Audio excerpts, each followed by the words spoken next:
ಇಂಥ ಪರಿಸ್ಥಿತಿ ಯಾರಿಗೂ ಬರಬಾರದು. ಒಂದು ಕಡೆ ಸಿಡಿಲಂತೆ ತಂದೆಯ ಸಾವು, ತಂದೆಯ ಮುದ್ದಿನ ಮಗಳು ಅಪ್ಪ ಅಂದ್ರೆ ಪ್ರಾಣಕ್ಕಿಂತ ಹೆಚ್ಚು.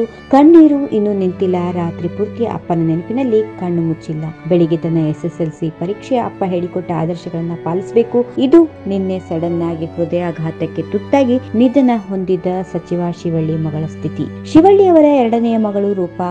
ಇವರು ಹುಬ್ಬಳ್ಳಿಯಲ್ಲಿ KLE ಶಾಲೆಯಲ್ಲಿ SSLC ಓದುತ್ತಾ ಇದ್ದು ಇಂದು ಪರೀಕ್ಷೆ ಇದ್ದಿತ್ತು. ತಂದೆಯ ಮೃತದೇಹ ಮನೆಯ ಮುಂದೆ ಇದ್ರು. ಯೂನಿಫಾರ್ಮ್ ಹಾಕೊಂಡು ಶಾಲೆಗೆ ಬಂದು ಪರೀಕ್ಷೆ ಬರೆಯುವ ಒಂದು ದೊಡ್ಡ ಸವಾಲ್ ರೂಪಾಳಿಗೆ ಎದುರಾಯಿತು. ತಂದೆ ಹೇಳಿಕೊಟ್ಟ ಜೀವನ ಪಾಠ ಮತ್ತು ಆದರ್ಶಗಳನ್ನು ಪಾಲಿಸುವುದೇ ಅವರಿಗೆ ಕೊಡುವ ಗೌರವ ಎಂದು ಭಾವಿಸಿದ ರೂಪಾ ಇಂದು ಬೆಳಿಗ್ಗೆ ಪರೀಕ್ಷಾ ಕೇಂದ್ರಕ್ಕೆ ಬಂದು ಕಣ್ಣೀರು ಹಾಕುತ್ತಾ ಪರೀಕ್ಷೆ ಬರೆದಿದ್ದಾಳೆ. ಅಪ್ಪನ ನೆನಪಿನಲ್ಲಿ ಅತ್ತು ಆಕೆಯ ಕಣ್ಣು ಊದಿಕೊಂಡಿತ್ತು. ಪರೀಕ್ಷೆ ಬರೆಯುವಾಗಲೂ ಆಕೆ ಕಣ್ಣೀರು ನಿಂತಿಲ್ಲ. ಆದರೆ ಅಪ್ಪನ ಮಾತುಗಳನ್ನು ಪಾಲಿಸುತ್ತಲೇ ಆಕೆ ಪರೀಕ್ಷೆ ಬರೆಯುವ ಧೈರ್ಯವನ್ನ ಹೊಂದಿದ್ದಾಳೆ. ಇಂತಹ ಸಂದರ್ಭದಲ್ಲಿ ಯಾರೊಬ್ಬರು ಪರೀಕ್ಷೆಯ ಬಗ್ಗೆ ತಲೆಯನ್ನ ಕೆಡಿಸಿಕೊಳ್ಳುವುದಿಲ್ಲ. ಆದರೆ ಸಚಿವ ಶಿವಳ್ಳಿ ಅವರು ತಮ್ಮ ಮಗಳಿಗೆ ಪರೀಕ್ಷೆಯ ಬಗ್ಗೆ ಎಷ್ಟು ಗಾಢವಾಗಿ ಹೇಳಿಕೊಟ್ಟಿದ್ದಾರೆ ಅನ್ನುವುದು ಇಲ್ಲಿ ಸ್ಪಷ್ಟವಾಗಿ ಗೊತ್ತಾಗುತ್ತೆ. ರೂಪಾಳ ಸ್ಥೈರ್ಯಕ್ಕೆ ನಾವು ಮೆಚ್ಚಲೇಬೇಕು. ಪರೀಕ್ಷೆಯ ನಂತರ ತಂದೆಯ ಅಂತ್ಯಕ್ರಿಯೆಯಲ್ಲಿ ಭಾಗಿಯಾಗಿದ್ದಳು ಮಗಳು ರೂಪಾ. ರೂಪಾಳಿಗೆ ನೋವನ್ನ ತಡೆದುಕೊಳ್ಳುವ ಶಕ್ತಿ ಆ ದೇವರು ಕೊಡಬೇಕು. ಧಾರವಾಡ ಕಟ್ಟಡ ಕುಸಿತ ಕಾರ್ಯಾಚರಣೆಯಲ್ಲಿ ಹೆಚ್ಚು ತೊಡಗಿಸಿಕೊಂಡಿದ್ದ ಕಾರಣ ಸಚಿವ ಶಿವಳ್ಳಿ ಅವರು ಬಳಲುತ್ತಿದ್ದರು. ಅದೇ ಕಾರಣಕ್ಕಾಗಿ ಅವರಿಗೆ ಹೃದಯಾಘಾತವಾಗಿ ನಿನ್ನೆ ಮರಣ ಹೊಂದಿದ್ದಾರೆ. ಅವರ ಆತ್ಮಕ್ಕೆ ಶಾಂತಿ ಸಿಗಲಿ ಎಂದು ನಾವು ಕೂಡ